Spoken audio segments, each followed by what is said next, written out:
Welcome friends. Mahanadi serial இன்னைக்கு எபிசோடில் வந்த இன்ட்ரெஸ்டிங்கான சீன்ஸ் பற்றி பார்க்கலாம். குமரன் நியூஸ் பேப்பரை ரொம்ப சத்தமாக ரீட் பண்ணிகிட்ருக்கிறாரு. கங்கா நியூஸ் பேப்பரை இவ்வளோ சத்தமாக வாசிக்கிறது நீங்களாக தான் இருப்பீங்க, மனசுக்குள்ளே படிக்க வேண்டியது தானே அப்படின்னு சொல்லிட்டுருக்குறாங்க. காவேரி கங்காட்ட யமுனா எங்கே அப்படின்னு கேட்டுட்ருக்குறாங்க. யமுனான்னு கூப்பிடுறாங்க. யமுனா இப்போ அங்கே வராங்க. காலேஜ் கிளம்பலையா நீ அப்படின்னு கேட்குறாங்க. நான் இனிமேல் காலேஜ் போக மாட்டேன், போனால் ஏதாவது யாராவது சொல்லிகிட்டே தான் இருப்பாங்க அப்படின்னு சொல்கிறாங்க யமுனா. நான் வேலைக்கு போக போகிறேன் அப்படின்னு சொல்கிறாங்க. கங்கா சொல்கிறாங்க, படிக்கிற பொண்ணு நீ அப்பாட்ட கலெக்டராவின் சத்தியம் பண்ணியில் கொடுத்துருக்குற, மறந்துட்டியா அப்படின்னு கேட்குறாங்க. 2-3 நாள் வேணால் லீவ் எடுத்துக்கோ, அதுக்கப்புறம் ஒழுங்காக காலேஜ் போயிரு அப்படின்னு சொல்கிறாங்க. காவேரி சொல்கிறாங்க, 2-3 நாள் லீவ் எதுக்கு எடுத்துக்கணும், பேசுகிறவங்க இன்றைக்கி போனாலும் பேச தான் செய்வாங்க, 2-3 நாளுக்கு அப்புறம் போனாலும் அதே பேச தான் செய்வாங்க அப்படின்னு சொல்கிறாங்க. பேசுகிறவன் என்னைக்கு மூடாது அப்படின்னு சொல்கிறாங்க. குமரன் பாயிண்ட்டாக பேசுகிற அப்படின்னு சொல்கிறாரு. சாரதா சொல்கிறாங்க, அப்பா இறந்ததுக்கப்புறம் நம்ம அதெல்லாம் எப்படி கடந்து வர போகிறோன்னு தான் நினச்சிட்டு இருந்தோம், ஆனால் அதையும் தாண்டி இப்போ நம்ம சாப்பிட்லையா வாழலையா அப்படின்னு கேட்குறாங்க. எல்லாம் மறந்து போயிருண்டி, நீ கிளம்பு காலேஜுக்கு அப்படின்னு சொல்கிறாங்க. இப்போதாம்மா தடவையாக நீ கரெக்டாக பேசியிருக்கிற, வேற லெவல்மா நீ அப்படின்னு காவேரி சொல்கிறாங்க. மற்றவங்கள எங்கடி நீ பேச விடுற, எல்லாருக்கும் சேர்த்து நீயே பேசிடுறியே அப்படின்னு காவேரி அம்மா சொல்கிறாங்க. இது பாயிண்ட்டு அப்படின்னு சொல்கிறாரு குமரன். என்ன மாமா எல்லா சைடும் பேசாதீங்க மாமா நீங்கள் அப்படின்னு சொல்கிறாங்க காவேரி. கங்கா முறைக்கிறாங்க, ஐயோ அப்பா நான் எதாவது தெரியாமல் பேசிட்டேனா அப்படின்னு சொல்கிறாங்க காவேரி. சாரதா சொல்கிறாங்க, அது ஒன்றும் இல்லை மாப்பிள்ள, உங்களை பற்றி பேசினாதான் முணுக்குன்னு கங்காவுக்கு கோபம் வந்துடுதுல்ல, அதை பற்றி தான் சொல்கிறா அப்படின்னு சொல்கிறாங்க. கேட்ட உடனே குமரன் ரொம்ப சந்தோஷப்படுறாரு. காலேஜ் கிளம்பு யமுனா, நான் உன்னை ட்ராப் பண்ணுறேன், யார் என்ன பேசுகிறாங்கன்னு பார்த்துக்கலாம் அப்படின்னு காவேரி சொல்கிறாங்க. யமுனாவை கூப்பிட்டுட்டு இப்போ காவேரி காலேஜுக்கு போகிறாங்க. காலேஜில் ராகவோட ஃப்ரெண்ட்ஸ்லாம் நின்றுட்டுருக்குறாங்க. காவேரி யமுனாட்ட சொல்கிறாங்க, தப்பு பண்ண அவனே எவ்வளோ பேசி சந்தோஷமாக சிரிச்சிட்ருக்கிறான் பாரு அப்படின்னு சொல்கிறாங்க. தைரியமாக போ யமுனா, ஏதாவது பிரச்சனைனா எனக்கு உடனே கால் பண்ணு அப்படின்னு சொல்கிறாங்க.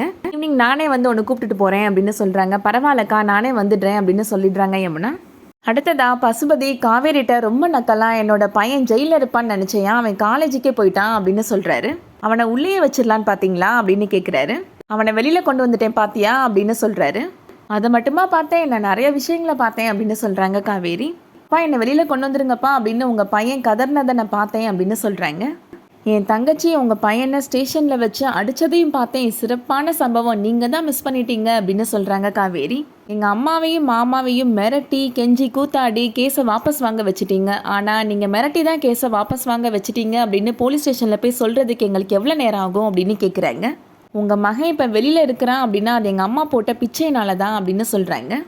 எங்கள் அம்மாட்ட இருக்கிற கருணையெல்லாம் என்கிட்டையும் என் தங்கச்சிட்டையும் நீங்கள் எதிர்பார்க்க முடியாது அப்படின்னு சொல்கிறாங்க காவேரி. உங்கள் பையன் காலேஜுக்கு போயிட்டு வரான்னா அது நாங்கள் போட்ட பிச்சை தான், அது எத்தனை நாளைக்கு இருக்குன்னு நாங்கள் தான் முடிவு பண்ணணும் அப்படின்னு சொல்கிறாங்க. அதனால் டைலாக்லாம் பேசாமல் ஒழுங்காக வீட்டுக்கு போகிற வழியை பாருங்கள் அப்படின்னு சொல்லிட்டு காவேரி அங்கேருந்து கிளம்பி போயிடுறாங்க. தான் யமுனாவோட ஃப்ரெண்ட்ஸ் யாருமே இப்போ யமுனாட்ட பேச மாட்டேன்றாங்க.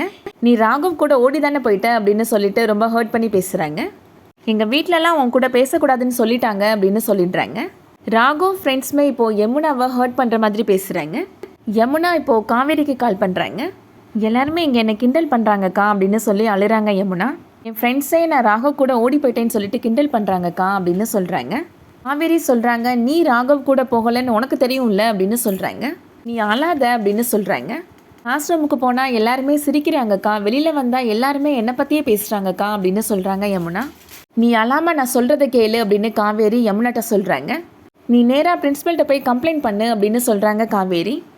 எல்லாரும் என்ன கிண்டல் பண்ணுறாங்க, தப்பு பண்ண ராகவும் சேர்ந்து என்னை கிண்டல் பண்ணுறான்னு கம்ப்ளைண்ட் பண்ணு அப்படின்னு சொல்கிறாங்க. அதுக்கப்புறமா என்ன நடக்குதுன்னு பார்த்துக்கலாம் அப்படின்னு சொல்கிறாங்க காவேரி. பயப்படாத, உன் பின்னாடி நாங்கள் எல்லாருமே இருக்கிறோம் அப்படின்னு சொல்கிறாங்க.